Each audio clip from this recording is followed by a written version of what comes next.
Jhalawar police ने बड़ी कार्रवाई करते हुए ऑपरेशन क्लीन राइट के तहत रोडवेज को नुकसान पहुंचाने वाले एसटीडी गिरोह का भंडाफोड़ करते हुए एक साथ 12 से ज्यादा जिलों में रेड कर रोडवेज बस स्टैंड ऊपर हो रही सक्रिय ब्लैकमेलिंग सिंडिकेट पर्दाफाश कर दिया है। झालावाड़ एसपी अमित कुमार बड़ानिया ने प्रेस वार्ता कर कहा कि झालावाड़ सहित राज्य के हर जिले में सक्रिय कई एसटीडी जिनकी वजह से रोडवेज को कुछ जगह पर 40% तक का राजस्व हानि हो रही थी। रोडवेज बस परिचालकों से अवैध वसूली करने वाले गिरोह को बेनकाब कर सरगना सहित 8 लोग गिरफ्तार हो गए हैं।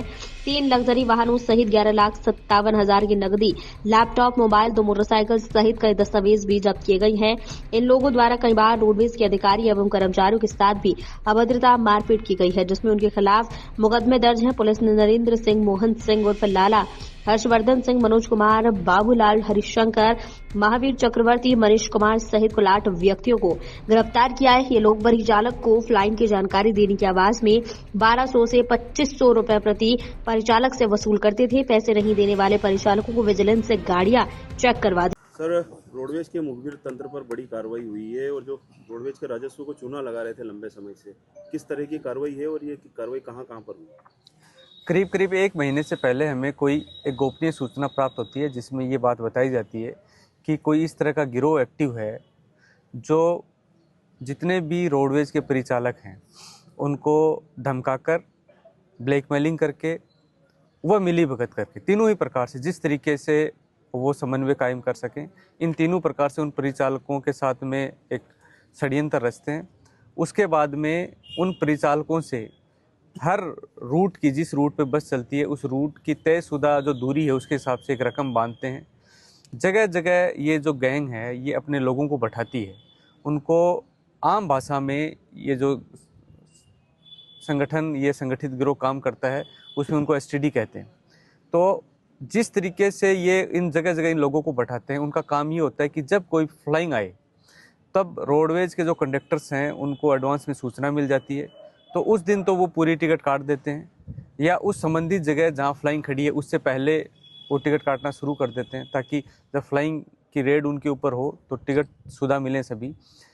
और अगर फ्लाइंग नहीं है तो फिर वो जितने भी यात्री उसमें परिवहन कर रहे हैं उनमें अभी तक हमारी पूछताछ में जो बात आई, लगभग 40% के आसपास कुछ पॉकेट्स में तो ये भी बात आई कि वो टिकट नहीं काटते हैं। बदले में जो ये गैंग है ये इनको प्रोटेक्शन देती है फ्लाइंग से। अभी तक की पूछताछ में ये बात सामने आई कि फ्लाइंग से या तो मिली भगत करके या फ्लाइंग की जो लोकेशन है उसके बारे में ये इस तरह की गतिविधि करते हैं। जब ये गोपनीय सूचना मिली तो हमारे आरपीएस प्रोबेशनर कमल जी जो हैं उनको ये जांच सौंपी गई।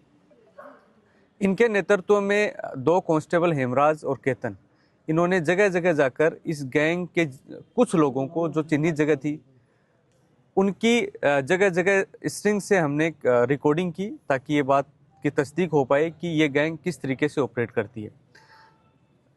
कमल जी की जब ये जांच पूरी हो गई तो उनकी तरफ से कल कोतवाली थाने में एक्सटॉर्शन से संबंधित, गबन से संबंधित और संगठित अपराध से संबंधित सुसंगत धाराओं में एक मुकदमा दर्ज हुआ। हमारी पुलिस ने कल 12 झालावाड़ और कोटा के अलग अलग हिस्सों में रेड करके इस गैंग के सदस्यों और इनके जो संगठित गिरोह के जो एसटीडी जिनको कहते हैं उन लोगों को गिरफ्तार किया। इसके अतिरिक्त हमने बांसवाड़ा, चित्तौड़गढ़, प्रतापगढ़, केकड़ी, जयपुर, टोंक, कोटा इत्यादि पुलिस अधीक्षक साहब को भी, जब हमें ये पता चला इस गैंग के सदस्य वहाँ कार्यरत हैं तो उनको सूचना दी। उनकी पुलिस के सहयोग से ये डिटेन हुए। उसके बाद तत्पश्चात इनको झालावाड़ लाया गया। इन 7-8 जो संदिग्ध अन्य लोग हैं इनसे भी अभी पूछताछ चल रही है। इनकी भूमिका, इनसे साक्ष्य बाबत जो जैसे तथ्य आएंगे उस अनुरूप कार्रवाई की जाएगी। अभी तक के अनुसंधान में जो तथ्य आए हैं उसमें ये पता चला है कि एक तयशुदा रकम लेकर ये लोग जो हैं वो परिचालकों को फ्लाइंग की सूचना देना, उससे राजस्व हानि होना, राजस्व की राशि में बड़ा गबन होना अभी तक के अनुसंधान में सामने आया है। जो हमें इनके पास से डिजिटल साक्ष्य मिले हैं उन डिजिटल साक्ष्यों में जितने भी फ्लाइंग हैं उनकी लोकेशन को ट्रैक करना, उनकी लोकेशन की सूचना आगे से आगे देते रहना, इससे संबंधित डिजिटल साक्ष्य इनके डिजिटल डिवाइसेज में मिले हैं। साथ ही इनके पास भी हमें स्पाई गैजेट्स मिले हैं, नरेंद्र के पास में स्पाई कैम इत्यादि मिले हैं। उसका क्या उद्देश्य था, एक लैपटॉप भी मिला है, उसका क्या उद्देश्य था, क्या किसी तरह की कोई ब्लैकमेलिंग में इनका इस्तेमाल होना था, उसमें भी आगे अनुसंधान किया जाना है। साथ ही एसटीडी से संबंधित लगभग 12 के आसपास ऐसी डायरियाँ मिली हैं जिसमें इनके हिसाब किताब से संबंधित जो भी इनकी, जिनको एसटीडी कहते हैं, उससे संबंधित हिसाब किताब की डायरियाँ मिली हैं, जिसमें एक परिचालक कहाँ कहाँ किस एसटीडी को कितना पैसा देते हुए निकल रहा है। अगर वो नहीं देता है तो फ्लाइंग को सूचना देके रेड करवाना, उस पर रिमार्क लगवाना, उस पर जुर्माना करवाना और बाद में उसको चार्जशीट इत्यादि दिलवाना, ये कार्य इनके द्वारा किए जाते थे। अगर हम इनके पूर्व के कर्तव्यों पे भी बात करें तो नरेंद्र सिंह और इसके ग्रुप पे लगातार इस तरह के पहले मुकदमे दर्ज हुए। एक पहले मुकदमा हुआ जिसमें रोडवेज के किसी अधिकारी पे इन्होंने जानलेवा हमला तक कारित किया। तो इस तरह के इनके ऊपर पहले भी मुकदमे। अब संगठित तौर पर जो इस गैंग की जब पहचान हुई तो हमने सारे जिलों में, लगभग 10-12 जिलों में ये रेड कल हुई हैं और इनके लोगों को डिटेन करके 8 लोगों को गिरफ्तार किया, बाकियों से पूछताछ चल रही है। एसटीडी नाम ये जो आम रोडवेज की भाषा में हम कह लें कि ये एसटीडी क्यों कहते थे, उसका कारण ये था कि जब पुराने समय में जब एसटीडी फ़ोन हुआ करते थे तो ये इनका जो मुखबिरी तंत्र है, ये जगह जगह लोग बैठाते थे। ये एसटीडी फ़ोन के ज़रिए उस फ्लाइंग की सूचना देते थे। उसी वजह से इनका नाम कालांतर में एसटीडी पड़ता गया। तो हम ये मान सकते हैं कि जब से एसटीडी फ़ोन काम कर रहे थे तब से गिरोह एक्टिव लगातार अलग अलग दशाओं में अलग अलग जगहों पर थे, जिनको अब झालावाड़ पुलिस ने इनके ऊपर महीनों तक की ग्राउंड होमवर्क करके इनके ऊपर कार्रवाई की है, मुकदमा दर्ज किया है। डिप्टी एसपी झालावाड़ हैं हर्षराज जी, उनके नेतृत्व में ये उनके द्वारा ये अनुसंधान किया जा रहा है।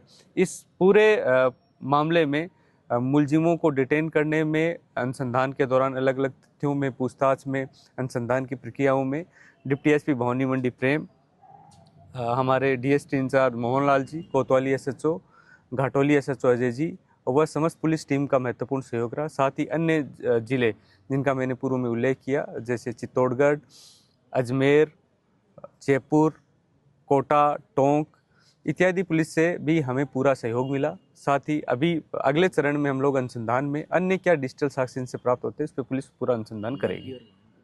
नकदी लगभग 12 लाख के आसपास मिली है। कई सारे बैंक पासबुक्स, इनके स्पाई गैजेट्स मिले हैं, इनके हिसाब किताब की डायरियाँ मिली हैं, एसटीडी डायरियाँ मिली हैं, जिनका समस्त विवरण हमने प्रेस नोट में विस्तृत उल्लेख किया है। वाहन भी मिले, उन वाहनों को भी जब्त किया गया। सर, ये पुलिस की पहली कार्रवाई होगी इसमें?